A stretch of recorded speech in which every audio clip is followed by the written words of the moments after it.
أنا يمكن تجاوزت شوية في موضوع الجزائر، وإحنا ما كناش لنا ذنب فيه، إحنا كلنا اتسقنا فيه.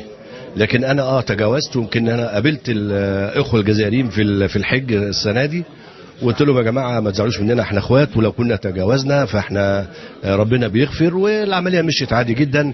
ويمكن إحنا زي ما بقول لك إحنا كلنا اتسقنا في هذا الموضوع، وكلنا الأخبار اللي جات لنا كلها كانت غلط في غلط، واحنا ما كناش مسؤولين. لكن انا برجع بقول في النهايه لشعب الجزائر وشعب تونس، احنا متاسفين على اي حاجه، واحنا اتولدنا من بعد 25 يناير، فربنا يوفقنا جميعا ويوفق الامه العربيه وترجع كما كانت من قبل.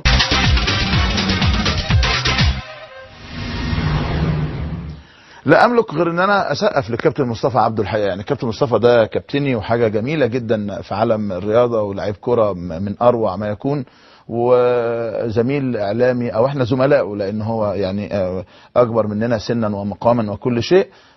فبتصور انه اللي قاله كابتن مصطفى ده يكبره جدا عند الناس، يكبره جدا، وفي نظر نفسه وفي نظر اسرته وفي نظر المجتمع وفي نظر الجزائريين وفي نظر العالم العربي كله. انا مش شايف انه في عيب. انت بيجي لك معلومات خاطئه وبناء عليها بتبني وبعد كده بتبان. فانه يقول هذا الكلام الحقيقه انا عايز اشكره وعايز احييه، وفي نفس الوقت يعني انا مش حابب قوي ان انا ادخل على المواقع والفيسبوك وكده، لان التعليقات بتبقى صعبه شويه، يعني مش عليا انا، يعني انا بالنسبه لي عندي مناعه يعني. لكنه بقرا تعليقات كثيره جدا للاخوه الاعزاء في الجزائر.